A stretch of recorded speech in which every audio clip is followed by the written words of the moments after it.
My name is Trevor Howard, and you're watching Sports Hour.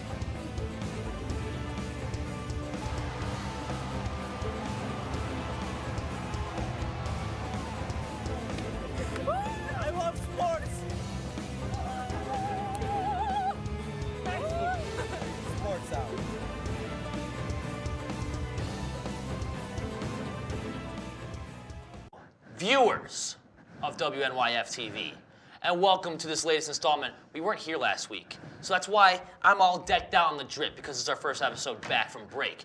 But welcome to another episode of Sports Hour. I'm your host, Trevor Howard, aka John Cena. You can't see me. Is he? I think we have Sara Gordon here, but she's not John Cena, so. I'm not. It's just a little bit Gordon. different. I'm Sara Gordon. That's all I need to be. Well, I don't need to pretend to be other people. Well, well, for all you know, you're here doing this by yourself with an invisible person because he's got the hat on. All right, I'm gonna be hosting today. And apparently, I never understood that about Cena to begin with. 2011, when he wore this, like, dude, you wore a bright purple shirt with bright yellow letters on it. How could anybody not see you? Like, that goes, whatever. Anyway. Anyways, NFL free agency started like 2 weeks ago, so. It did. And we love to just jump into every single free agency signing, but we got to start off with some of the big stuff. Let's get into some of the local stuff first with the Buffalo Bills.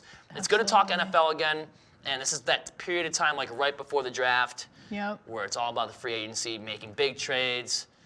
The Bills are making moves right now. They are making. And they're also losing some players too. Yeah, we've lost. So starting with like the losses, I think last week, like a little more than a week ago, was Tremaine Edmonds went to the Chicago Bears. Yep. And so that's gonna be. It's one of those. I don't know. It was a huge overpay, in my honest opinion. Yeah, as much as I'm going to miss saying, there's a thing in my family to say, good job, Edmonds. I don't know, it just became a thing when he had a good play, because sometimes he would just kind of hang back there. And it didn't seem like he did too much at times. He has a pretty sweet hair, too. That's true, that's true. So I'm going to miss saying, good job, Edmonds, but hey, honestly, I think they can find someone who's going to be really good in that position for a lot less money. I agree. So, I mean, they still have Matt Milano and guys like that too. That's a huge He wanted thing. a lot of money. He got a lot of money. I don't want to say bag chasing, but he earned a sizable contract. Yeah. And Chicago gave him one that nobody would really refuse, especially a player at his level. Yeah. He took it. Absolutely. Like, even though it probably means he might not go to the playoffs this year, you never know. Chicago might surprise some people. Like, we're talking way too early before the start of the season. We don't really know. You never know. But yeah, we got to keep. Even though we lost Edmonds, we lost McKenzie, which a lot of people are upset about. Going to the horseshoe, the 317 in the Circle City, Isaiah McKenzie. But I mean, he did have quite a few drops last year. And so did Paris Campbell, and he was one of the Colts receivers that went to the New York Giants, got that big money, got that big contract. So I don't get it really. Being a fan myself, like let's replace Paris Campbell with Paris Campbell. And expect to get better without a quarter. No, they do have a quarterback. We'll get into that in a little bit. Yeah, we'll get to that. But yeah, they lost McKenzie, Devin Singletary going to the Houston Texans. Yeah, that was a big signing. It is. It's gonna be sad to see Motor go. He really gelled with the team for sure. But I feel like they can still draft a better running back at that position. Yeah, definitely. And James Cook started looking really good towards the end of the season for the Bills, and I think he's gonna be a real big help for them. Right. But I think they definitely can get a good size, good running back for a good sizable amount of money, decent. That's not too expensive. Now, being a Bills fan, is there any free agent that you want right now that's still available?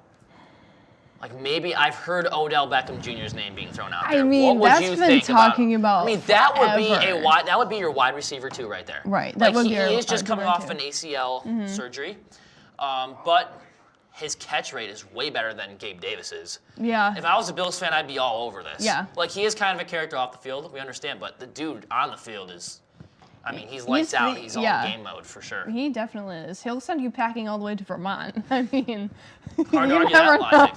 Will be wallaby woo. Nothing sad on you with that logic.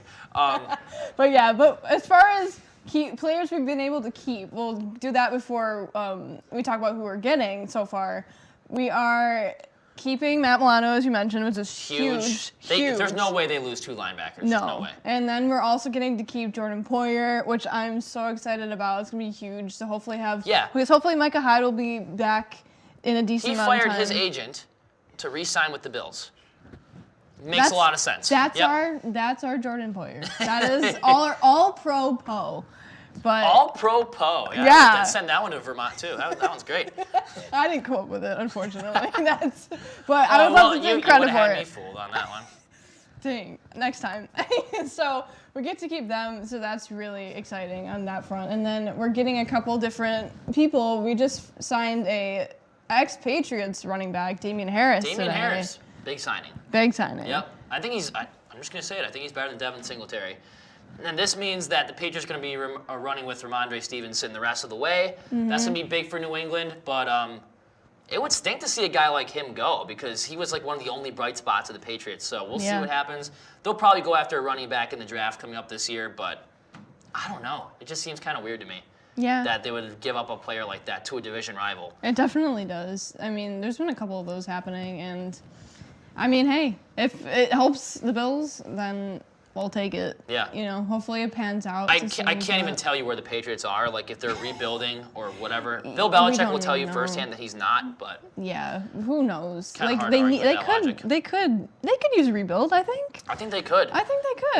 I mean, they're golden boys out of the league. They're selling his sand on eBay for $100,000. Sorry, Tommy B. And Mac Jones, as of his first 2 years, is not the best quarterback in the league. Sorry to say it. But what about a division rival, though, signing Mike White in the Miami Dolphins? I don't understand this one either. Like, is Tua one hit away from, like, just never playing another snap again? I don't know. And they think Mike White is the replacement? Right. I would have thought they'd be all in on trying to trade for, like, Lamar Jackson or somebody, not a guy like Mike White, because Tua, they're not going to tell you this straight up, but I think he's already 1 foot out the door. And he's already thinking about retirement. I mean, he's had 3 scary injuries in the span of 8 weeks? Yeah, really close together. And it didn't seem, I mean, I don't want to speak out of pocket because I don't know what's going on over there. But I don't think anybody does outside of that organization. True. But it did seem like with those close concussions before it actually was ruled a concussion that they might not have been taking enough care of him. Oh, you know? The Bills game he was concussed. The Bengals game where he played and he was still concussed got another head injury. Yeah. And that one was even worse than the first one. Right. So I guess they think Mike White is the next guy because they signed him to 2 years. They signed 2 years for a backup, which I really don't know. But they re-signed Jeff Wilson, Raheem Mostert, Myles Gaskin. They signed 3 running backs, which is interesting to see. Braxton Berrios going to the Dolphins. That's interesting to see, too. Yeah, a guy that, as soon as, you didn't even talk about the Jets. Oh, He was on the Jets. But then, you see who their new quarterback is probably going to be coming in. And he's gone. He's going to play with Tua Tagovailoa for some reason. Yeah. So that's fun. We'll see what happens. We'll see what happens. We don't have a lot of time. But how about Minshew Mania going to the 3-1-7, going to the Colts? And Aaron Rodgers to the Jets. Oh, Jets. My gosh. That's going to be huge to see. It is. I mean, you're going to see another rival. Tua, Allen, Rodgers, and Jones in the same division. It's going to make for some interesting football for sure. It is. I mean, it'll be cool to see Josh Allen take on Aaron Rodgers more often. So. I mean, Aaron Rodgers, 0-7 against the Bills in his career? Yeah. Now he's going to play him twice a year. Anyway, and he has his list of demands. He wants Alan Lazard and all these other guys. So we'll see. We'll see if that actually goes through. Right. Had to bring out the Bills hat for today. Of course, other than this one. Thank you for coming on, Sarah. In approximately 1 minute, we're going to have Jenna to come on to talk about a team that makes me physically projectile vomit sick in the Buffalo Sabres when we return. We've been down there. You gotta do the same. Post office, all you do is sign. So don't get nervous. Sign your name. For selective service, it takes no time. Just sign on the line.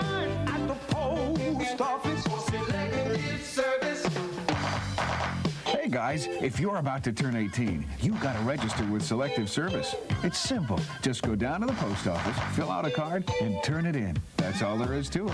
There's no draft now. You're just adding your name to Selective Service's list in case there's a national emergency. So if you're 18 now, Selective Service, you gotta get down to the post office. Register with Selective Service. It's quick, it's easy, and it's the law. Takes no time, just sign on the line at the post office. Selective Service. Well, we love talking about the Buffalo Sabres, don't we, Jenna? We love it We love talking so about how much. far the Sabres have just like climbed that ladder, and then like a roller coaster, they just plummeted. Well, But they never found their way back up to the second. it seems like the Bills and Sabres have one thing in common. They choke when they need it most. So Meaningful games in March. That's why it's called meaningful games in March. Because when you start losing the month of March, that's when it kind of hits the fan, I think. yes. But what game do you want to? What of these wonderful games do you want to talk about first? First, I actually want to talk about a good note, which is our Okay. signing of Devin Levi. So he is a goalie out of Northeastern. He's from Montreal, and we signed him to a 3-year entry-level contract.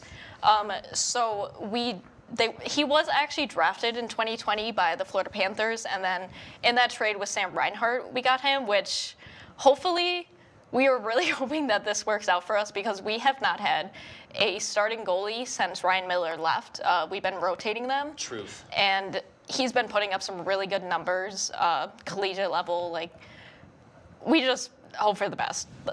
See, like Sabres, you really make me like spin the hat around because like you do some things right, but you don't do it all right, and it makes you look silly. Like you signed Devin Levi to a huge contract, but you could have done that in January when we were still in it. Like I like how you're doing it, but you're not doing it. But you didn't do it until the season was already over. We have a better chance of getting the first overall draft pick than making the playoffs right now. And it's 3-1 against the Nashville Predators right now as we speak. Yes, It's just not looking very good. We could talk about the game on Sunday. That but was a terrible game. I think- 7-0. 7-0. And the Bruins tweeted out again, touchdown Boston. You believe that? Ugh, what happened? Like, I remember the Washington game, February 26th. We beat them 7-4. We're a point out of a playoff spot in like 3 games in hand. We're thinking everything's going well, then we lose to the Blue Jackets, like 5-3. And then we lose to the Bruins, 7-1.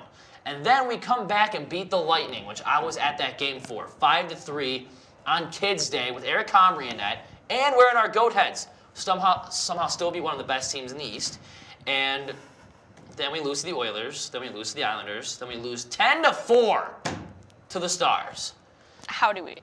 How does that happen? The Dallas Cowboys sometimes can't even score 10 points. Also, how did Comrie not get pulled from that? I mean, He if I was should've. Eric Comrie, like, I would love to be pulled after the 4th goal. But Donnie Meatball is like, nah, we're gonna let you give up double digits, set an NHL record. Why not? And why not? This league's already been going around for over 100 years. Let's set a new record, might as well. And then losing to the Rangers. This time we actually got a point though in overtime. Jeff Skinner scored, and then we lost in OT because we went on the PK in overtime. Then we actually beat the Toronto Maple Leafs. I Seems like don't know how that happened. every time we play them in Toronto, we win.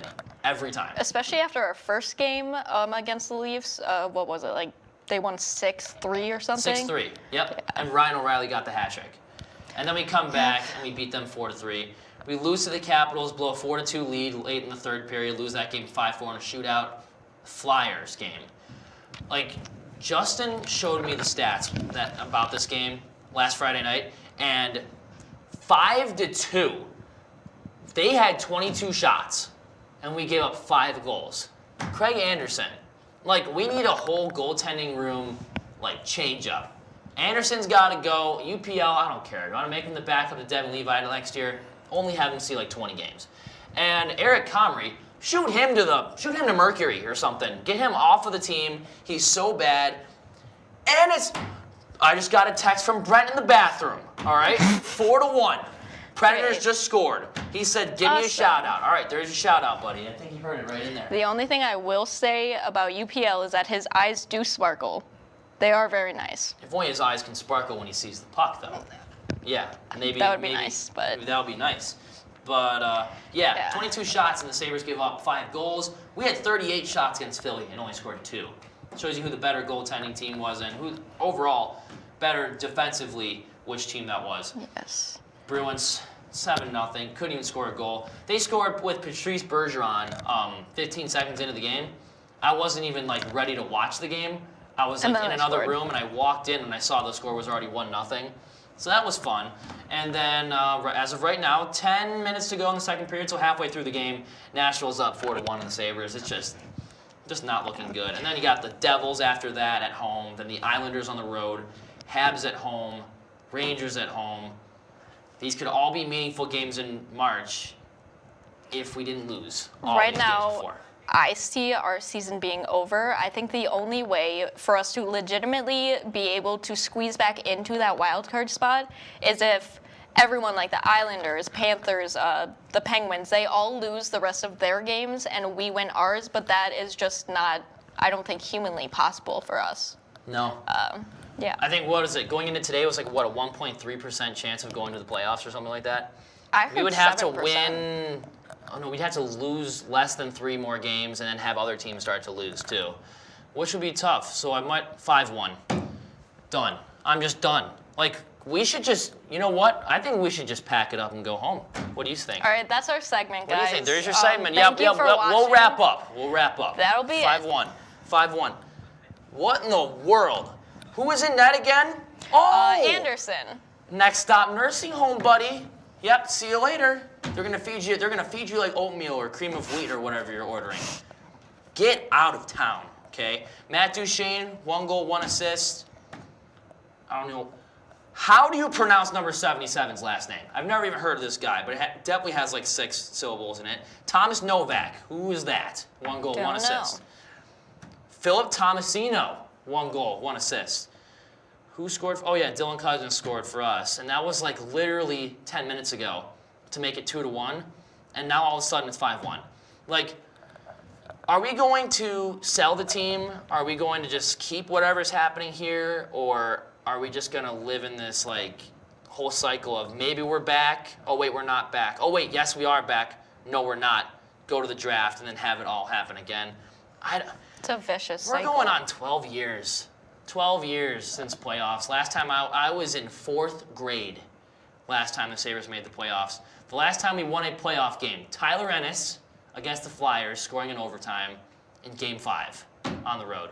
I That don't was the believe last time. I was born when we were in a playoff game. Do you remember Tyler Ennis? I do. That's how long ago it was. And maybe if we need to bring all those guys back, maybe that's what we got to do. Maybe that's what we got to do. Yes. But it's just, it's so bad. I just want to see, I wish Google would show you the plus minus. Because I'd love to see Kyle Oposo's plus minus. I'd love to see Casey Middlestad's plus minus. Kale Clague's too. JJ Peterka got an assist. It's pretty good. Not bad. It's pretty good. Dylan Cousins is definitely I would give him the C next year. There's your hot take right now. I would give Dylan Cousins the captaincy right now. Because I think that guy absolutely has what it takes. He's our leader physically. He should wear the C. He got into a scrap against Boston when they were down like, what, 5-0? Shows you the kind of player he is. He never quits. But there's going to be some serious change next year, I think. Hopefully, especially within the NHL, because the on-ice jersey, the partner is changing, and now it is Fanatics. I don't know what keeps happening with that, A lot of but people are saying that's kind of a downgrade. I think it's a downgrade. I mean, think you so, had too. Adidas and all those really nice reverse retro jerseys. Yeah. Maybe with Fanatics, they can like expand. Maybe they're not just limited to one alternate. Maybe they can have 2 and then another reverse retro. I don't know. Maybe something like that. But I think the Sabres, they might need to bring the Slugs back next year. Maybe give those a run and see if we can win another President's Trophy or something like that. But 72 points. Got about, what is it? Maybe 11, 10 games left. Sabres do have a shot at 82 points to break even. That would be Our goal nice. differential is now at a -8. When it used to be one of the top in the league. At least we're not as bad as Montreal with a -64. That's a bit of a That's problem. not good. But Or Columbus with -85. that's horrible. But Boston is going to try to break records here because they have like 14 or 15 games to go. and they have 111 points. They are 53, 11, and 5. Yeah, that's 7 insane. and 3 in their last 10 games. I do think it's worth mentioning as well, they have clinched a spot in the playoffs. Oh, they probably clinched since January probably. Yeah. We all knew that they were going to the playoffs. But Toronto is in second, Tampa Bay in third, Florida all of a sudden climbed all the way up to fourth. Ottawa passed us. They're in fifth. Sabres are in sixth, the Red Wings in seventh, and the Canadiens in eighth. I don't think there's going to be another team that would challenge Boston unless they have this huge choke in the playoffs. But Carolina's probably that team I'm looking at to be a little sneaky in the playoffs. Carolina. 45, 15, and 8. They're at the top of the Metro. The Devils, they're in second, but I'm not really sure how I feel about them. Rangers third, Islanders fourth, Penguins fifth, Capitals sixth, Flyers seventh, Blue Jackets eighth. And do we even want to talk about the wildness that is the West? Because those games, those scores, everything about the West has been ridiculous lately. It's insane. But, because I think Brent was showing me this before, but the Kings beat the Flames 8-2 the other night. And then I think it feels like every game is either going to overtime out West or it's a complete blowout. There's no 4-2, 3-1 type of games. But, while we're at it, we could go to the West and see what's going on there.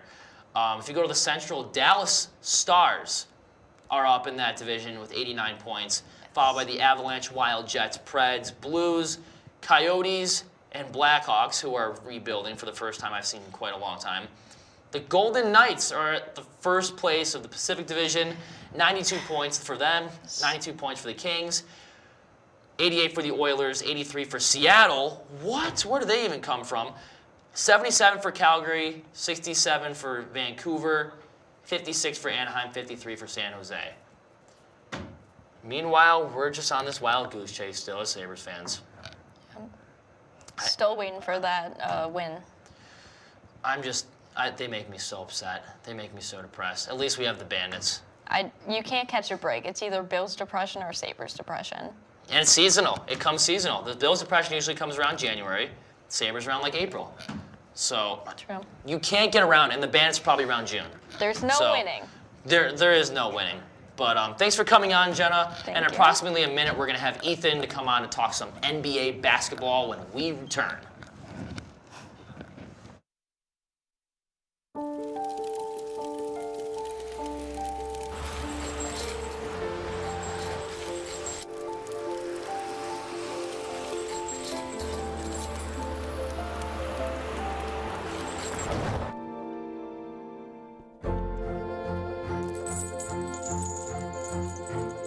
Did you know dragging chains can spark a wildfire?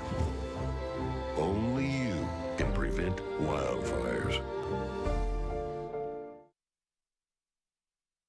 When I was in foster care, I never knew when I would have to move, so I always had my suitcase ready to go.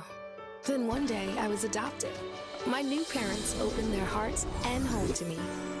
My parents cook my favorite breakfast for me every morning. My parents take me on trips I never thought I would go on.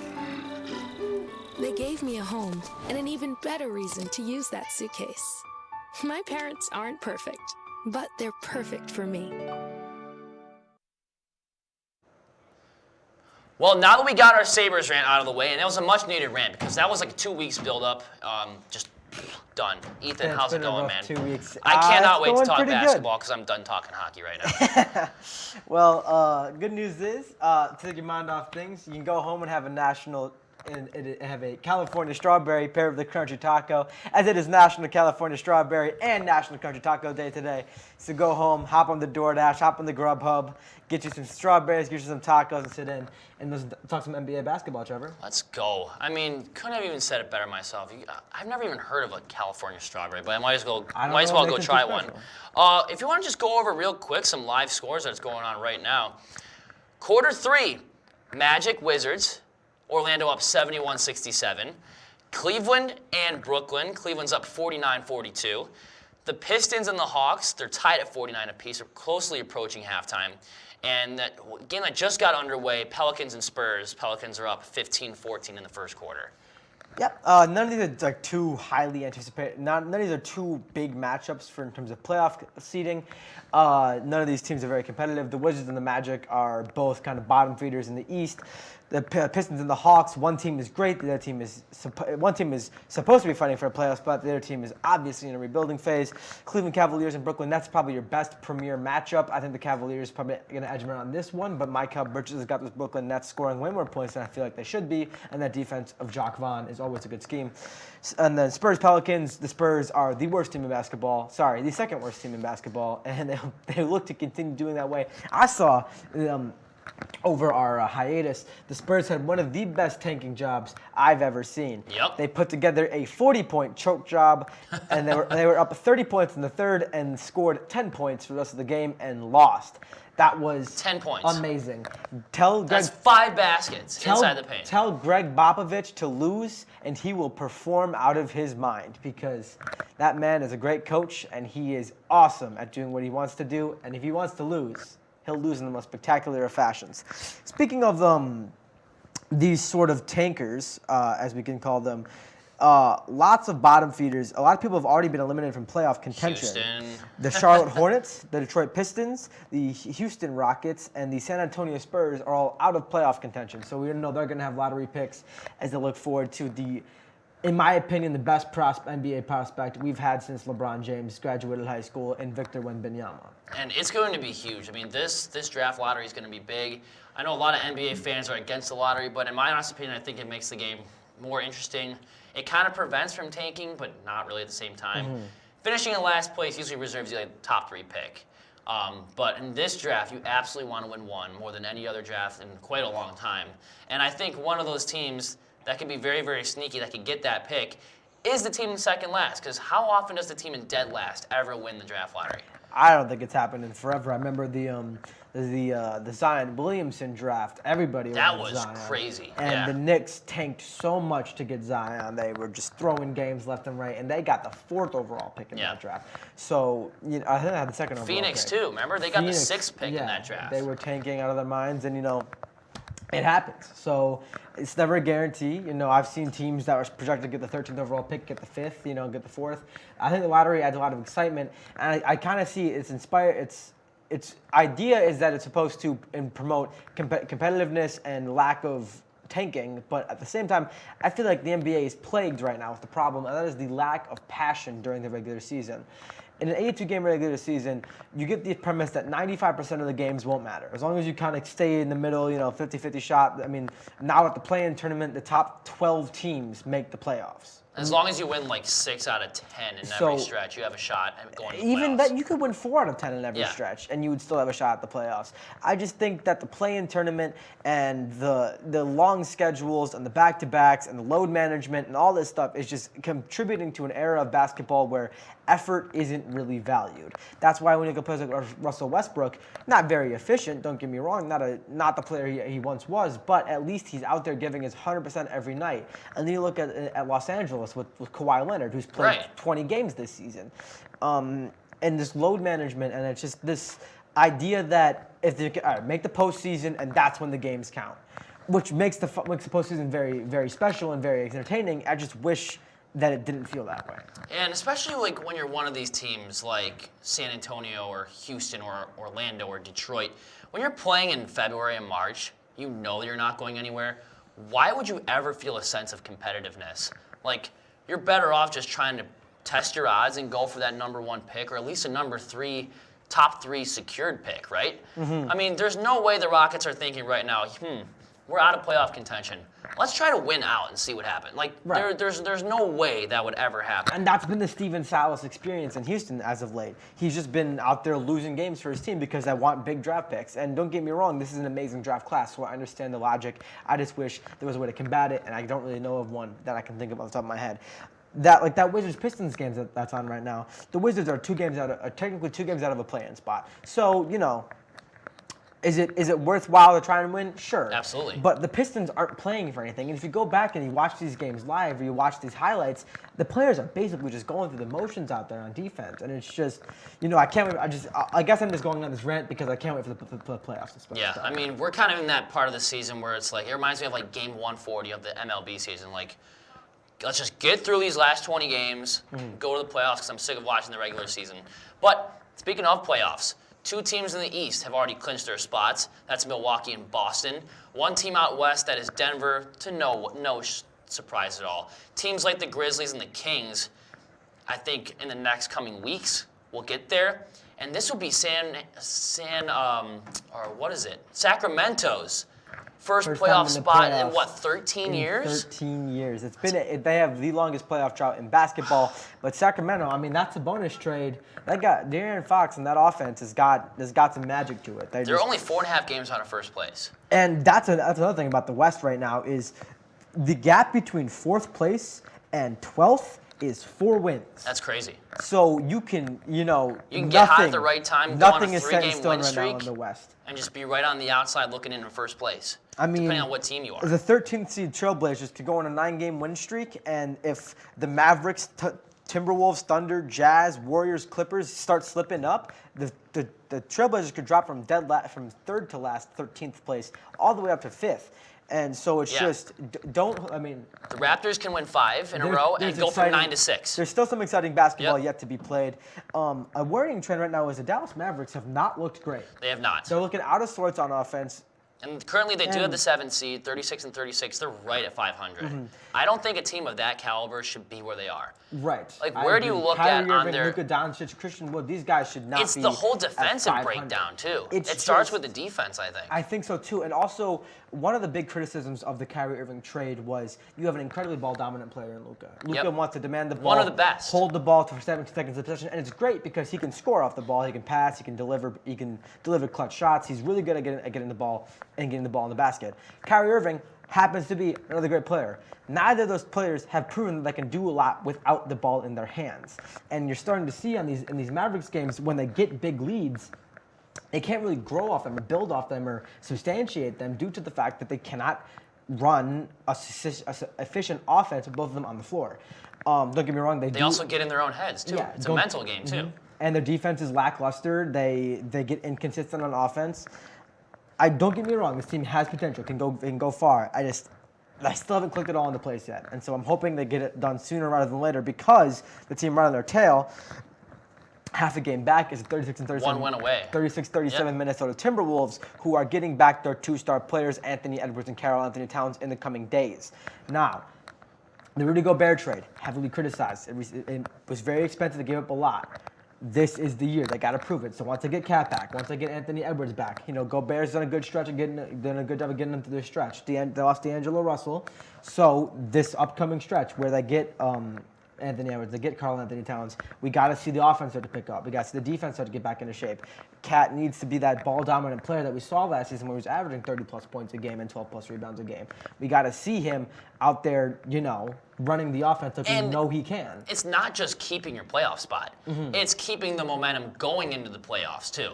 Because if you're going to be this team that kind of limps into the playoffs and kind of just drags their weight into the playoffs, you're going to get swept, or you're going to lose in 5. And we've seen this happen plenty of times before. That has happened all the time. In the modern NBA. One seed dropping into an 8 seed, a 2 seed dropping into a 7. That is likely to happen due to that fact that, you get to the top, you clinch a playoff spot, you kind of get complacent. You start to load manage your players. And Dallas is not a top seed team. They're already going into this thing on the road for the first 2 games.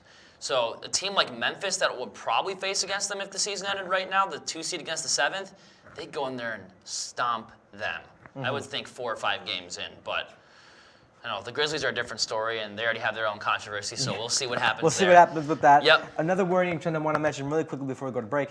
The Denver Nuggets are the top seed in the West. They are 30 and 6 at home. A worrying trend that we want to look forward to is start thinking about playoff seeding and home brackets. They are 18 and 18 away. 5 and 5 in their last 10 games. And they're 500 on the road, so you want to see them, kind of lock it up at home and, get some wins on the road. Yeah, you don't want them to think like, hey, we already made our playoff spot. We can just do whatever we want for the rest of the season. No, you want to keep that thing going. You want to clinch home court advantage, basically. And you want to keep that 1 seed because if you fall back, that confidence is going down. So it's gonna be interesting to see within the next couple of weeks. I know we're approaching playoffs and we're approaching it fast, and more teams will be eliminated by next week, and more teams will be clinched by next week. But Ethan, thanks for coming on. You're actually gonna stay here, by the way. You're not going anywhere. You're not going anywhere, man. Because this this National Crunchy Taco Day celebration is going to continue. The train keeps on rolling. When we stay and talk some World Baseball Classic, maybe a little spring training baseball when we return. When you think of the local lowdown, what do you think of? Well, when I think of the local lowdown, it's the live music that we have played in the studio.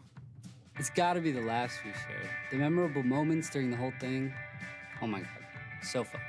The local lowdown for me is the people behind the scenes, the amazing team that we have making the show. Oh, it's gotta be exploring all sorts of genres and music I've never heard before. Oh, easy. Going out to shows and talking to artists and getting the latest news on what they have planned for the future. It's about these artists, man. Giving them a platform to showcase what they've worked so hard on and show their music to the community. It's all about supporting the local scene of music to keep it running for years to come. And of course, the band merch. You can't forget about the merch.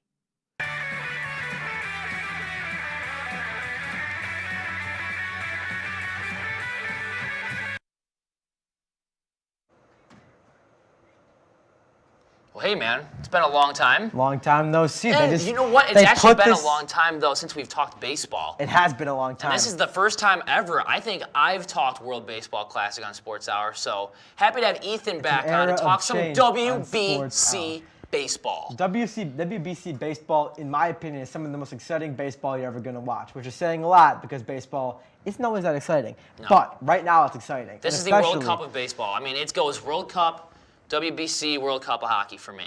That's what it is. It's just nonstop. This has been very, very fun. If you're an American and you're proud to be an American because at least you know you're free, this is a fun tournament to watch because, shout out Lee Greenwood too.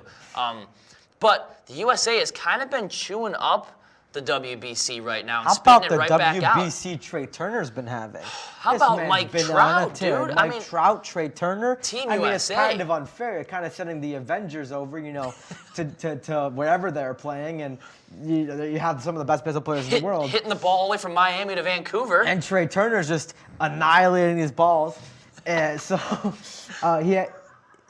No, they must have thought that was funny in the control room. Yeah, they got to kick out of that. We're talking baseballs We're here. talking baseball. Get your minds out of the gutter. Don't make me get the FCC in this, I swear. Unbelievable. This is a family-friendly show, and they're out there laughing at jokes like this. Unbelievable. Anyways, Trey Turner. Yeah, I remember when I was in 4th grade. Anyways, the grand final is on right now. Japan's up 2-1, which is kind of shocking. Shohei Ohtani versus Mike Trout. And in just maybe a week away, they're gonna be teammates in spring training, which is gonna be cool to see. No. Regular season. Whoa. Wait, is today already March 21st? Opening day. Regular season starts in 8 days. In 8 days. And that's exciting. This is unbelievable. In about a week, they will be teammates for real in the actual games. So that will be quick awesome turnaround to see. for the men. But I'd love to see the United States take this win, though, even though they are down 2-1 in the championship game. Turner went deep in the top 2, and Murakami homered in a solo shot in the bottom of the second, and Nootbaar ground out RBI. So far, I just want to quickly backtrack to the game that happened last night, which is one of the best games of baseball I've ever seen. One of the best. Mexico-Japan had an all-time classic. It went down to the wire. Back and forth, slugfest, right? And ended in a walk-off homer from Murakami, who was appearing to be an all-star. And another thing about the WBC is, in the MLB, you kind of know the top prospects. You know that these guys are going to be great, and it's awesome because you're always going to have top-level talent.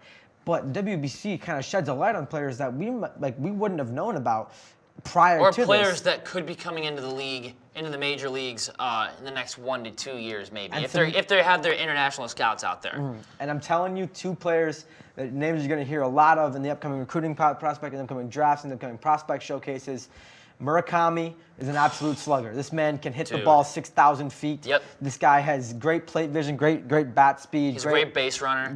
Great on the base. And another player is Roki Sasaki. This guy might be my favorite baseball player in the world. Yep. This man has a flamethrower for an arm. He threw his first 20 fastballs he threw last night as a starting pitcher, 19 of which were north of 100 miles an hour. Yeah, reaching around 102, 103 miles per hour.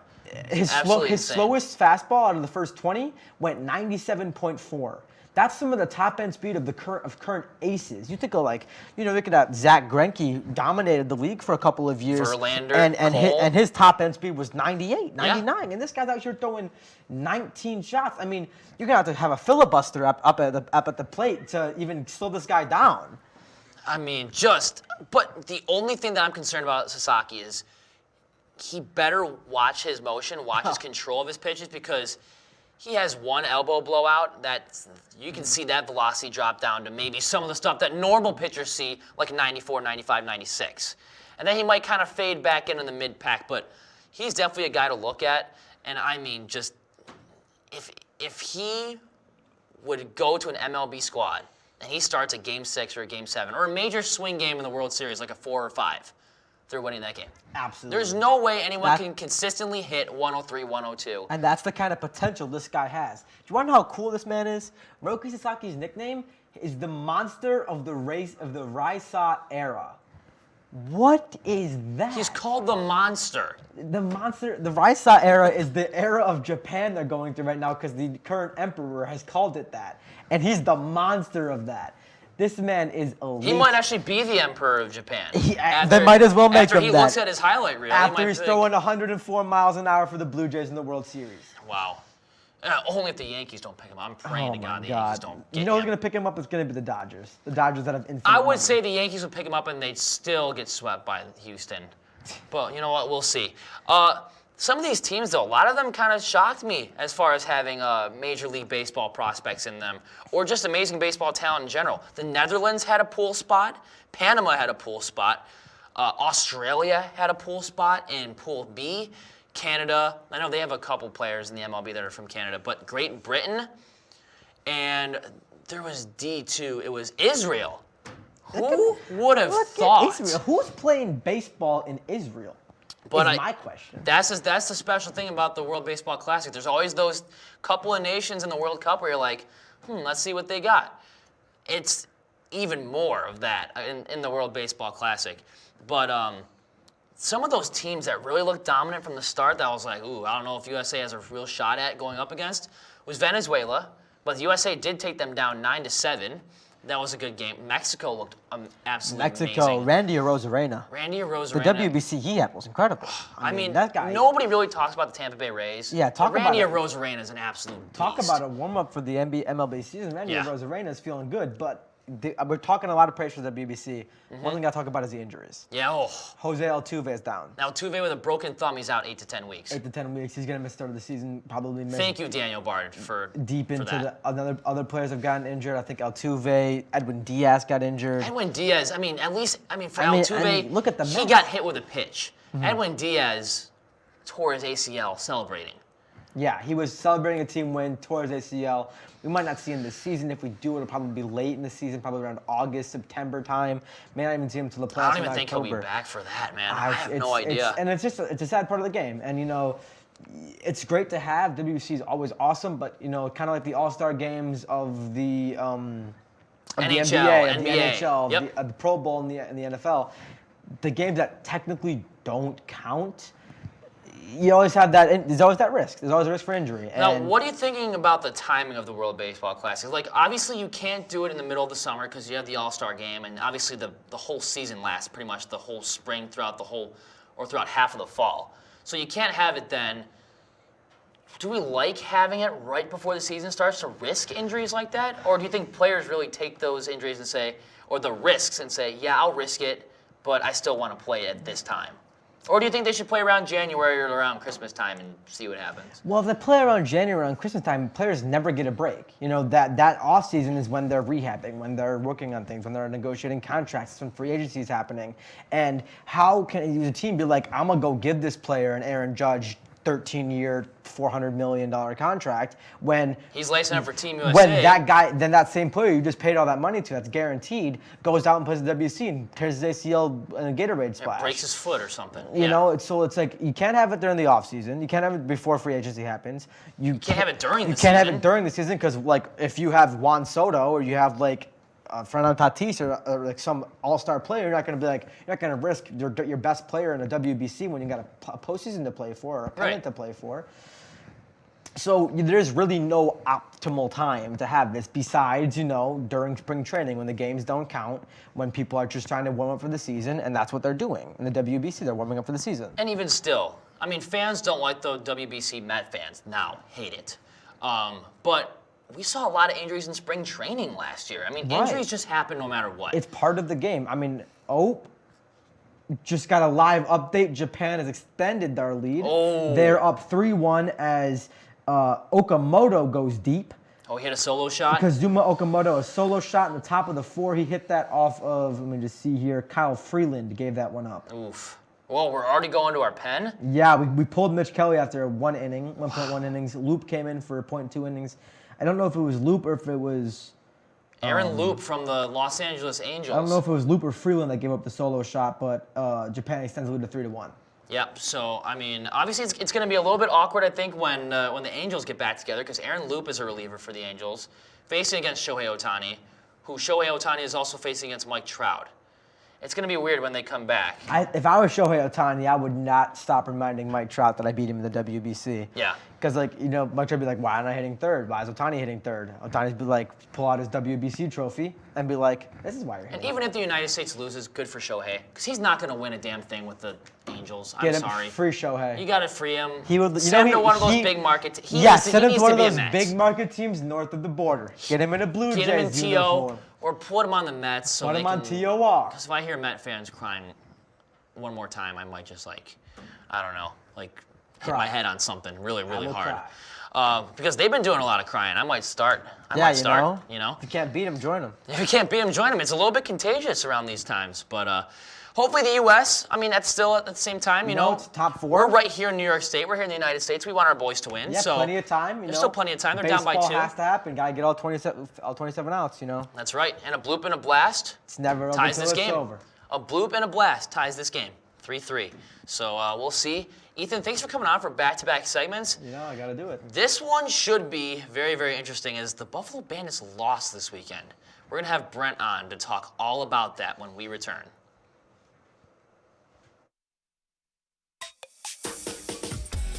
This one's for the real ballers and shot callers, the sisterhood of women in tech. They're discovering cures, building apps, and programming the blockchain. They're CEOs, worldwide hustlers who can make it rain. They're tearing down the old boys club and seeing big gains. Because when women in tech come together, they make that change.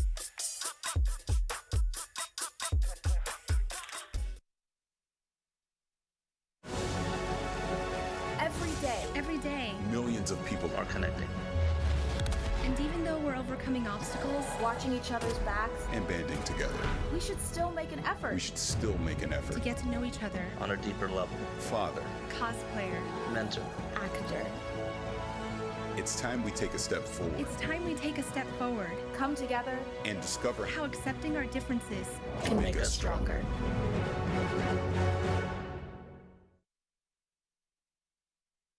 How prepared is your family if a hurricane shows up at your doorstep, or a flood, or a blizzard? You can't just turn away a natural disaster. That's why it's important to go to ready.gov/plan now. It has the tools and tips you need to make an emergency plan with your family. So if disaster comes knocking, let's go. You'll be ready to help keep your family safe. It's just a pizza. Yes. Make a plan today.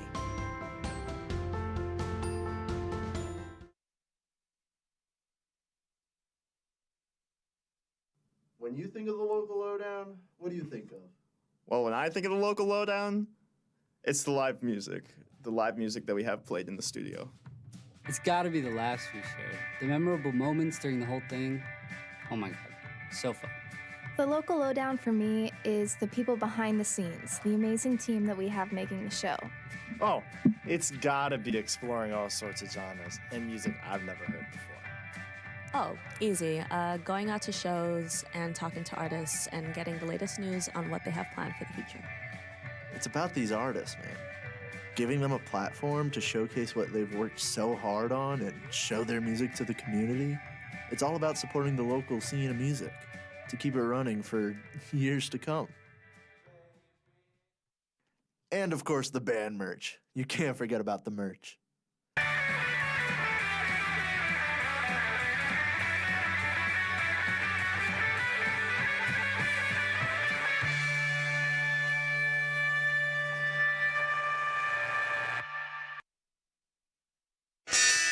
An elephant sat on you. Willoughby, wallaby, wandits. An elephant sat on the bandits. Yeah. Yes, they did. An elephant sat on the bandit. Or no, actually the mammoth sat on the bandits. Yeah, the mammoth. A rare L from our boys in the orange and black, 13-8 to Colorado. Some things change, some things don't.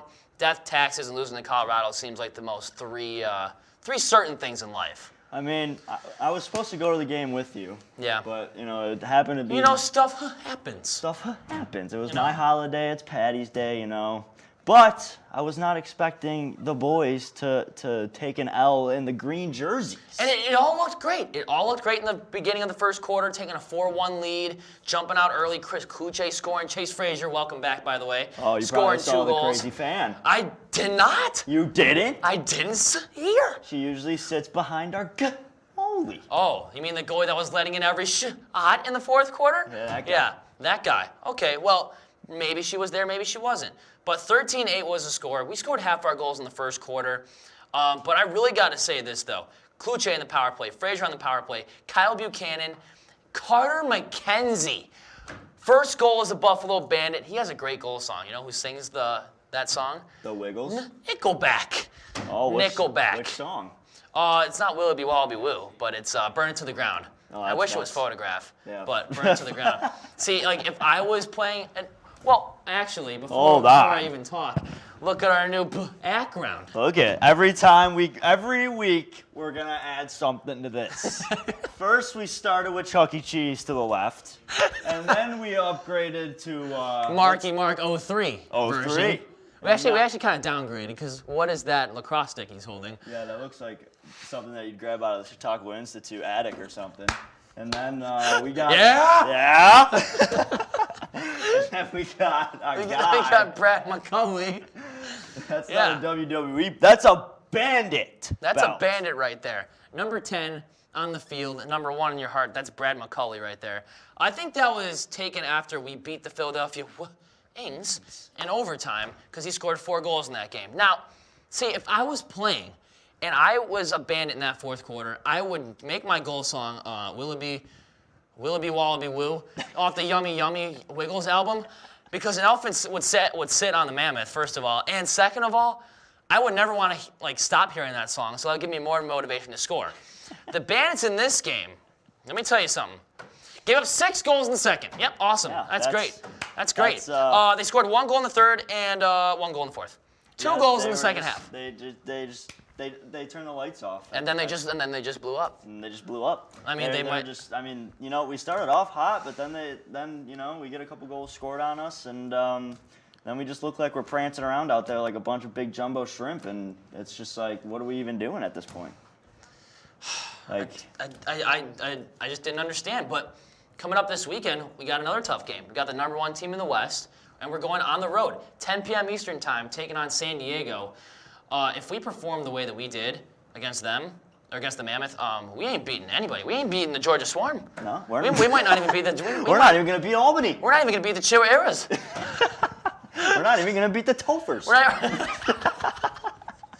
We wouldn't even be at the Christopher Daly. Yes. We wouldn't beat them. We would just be like, we'd basically just be what the Sabres are now. Yeah. Oh, what? Losing 7? I'm gonna guess the score right now.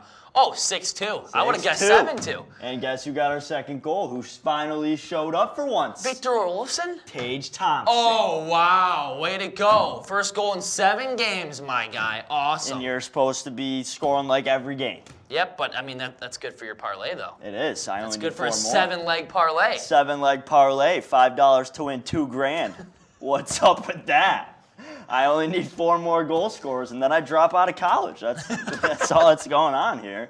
And then you join the Buffalo Bandits. And then or join the Chautauqua Institute. No, I'll just join this guy at Chuck E. Cheese. I'll be the DJ of Chuck E. Cheese. Yeah, I'm about to say, who are you gonna be? This guy, or this guy? Dude, honestly, if you could put all 3 of those together, like all 3 of these faces together and their bodies, what do you think that would look like? That'd probably look like one fat pancake. Honestly. Like, this is. I would just say beautiful. that would look. That's Willoughby, that's Wallaby, and that's Will. Yeah. An elephant sat on you. Yep, Willoughby, Wallaby went. Oh. An elephant sat on Brent. Willoughby, Wallaby, Weber. An elephant sat on Trevor. We could just, that's how we should read credits, because the screen Still doesn't work. This is crazy. We could just say Willoughby, Wallaby, Willie, elephant sat on Lily. We could just keep doing that. Well, I didn't get I remember one time where we just had to like read the back pages of the credits. Remember that? Oh yeah, and then they cut us, but then brought us back. And then they brought us back, but not us. They brought our audio back. Yeah. Whatever. 13-8 to the Colorado Mammoth. That was just a bad game. We had passes to the fan tunnel, though. That was pretty cool. I did see that on your stories. That was awesome. And we were slapping up all these guys. Well, this guy didn't bother to show up. Neither did this guy on the right, but this guy did. And he got into one of the best fights I've ever seen all season long. We were down 13-8 like a minute to go. They just dropped the gloves. Wasn't there a couple fights? Or was that the only Yeah, there one? was one fight in the first quarter where our guy Steve Coast to Coast Priolo got into one and beat the absolute daylights out of him. And then Brad McCulley just didn't even waste any time. It was number 4. I'm going to go on the Colorado. Josh Sullivan didn't know what type of competition he was going up against. He's going up against a world champion right there. Yeah, look at him. He's literally holding the belt.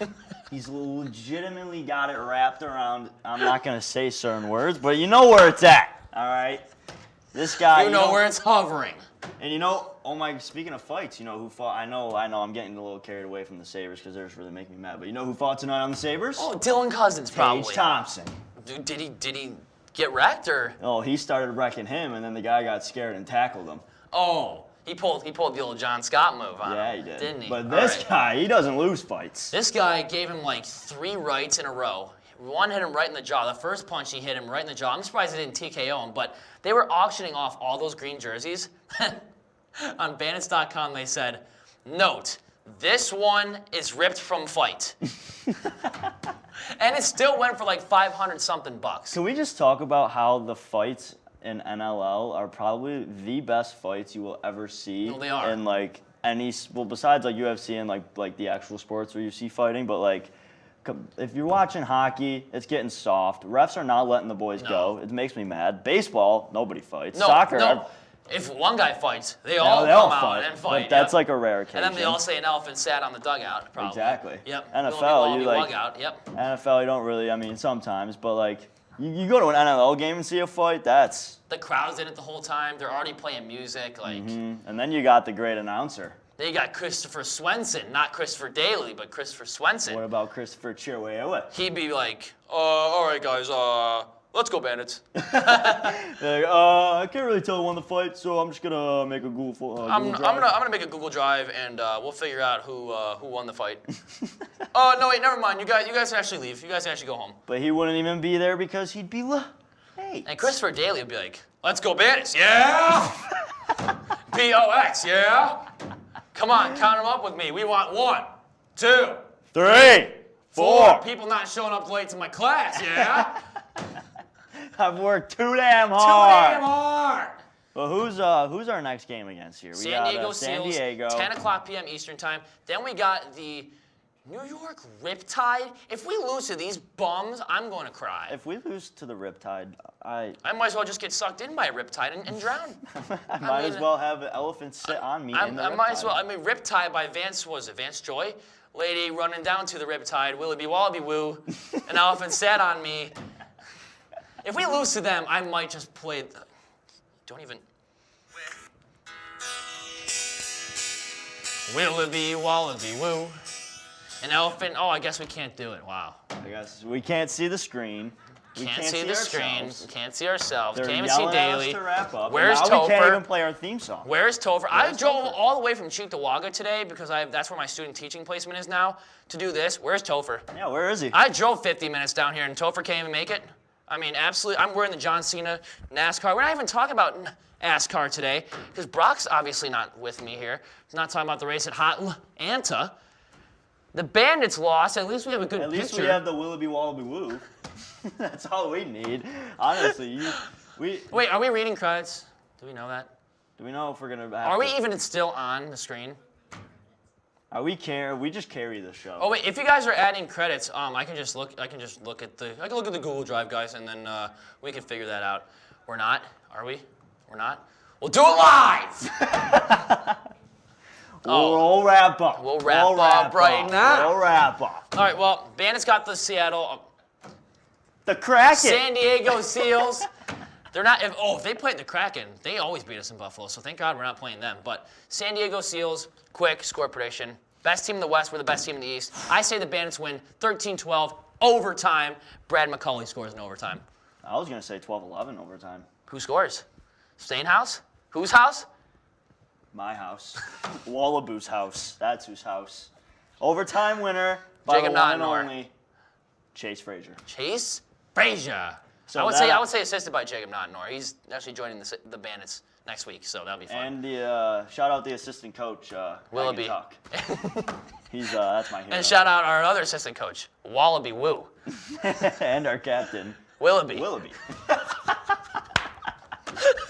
Shout out Greg and Murray and Jeff. Where's Jeff? And shout out Anthony too. So we'll see you next week, guys. How's that sound? Are we still on screen? Because if we are, that's kind of. Oh, okay. Well, I'm not gonna puck over then. Yep. Now you're just watching WTV. Yeah, now you're watching there goes nothing. the F. Goodbye. Yep. What's this? Willoughby, Wallaby, Woo. An elephant sat on you. Willoughby,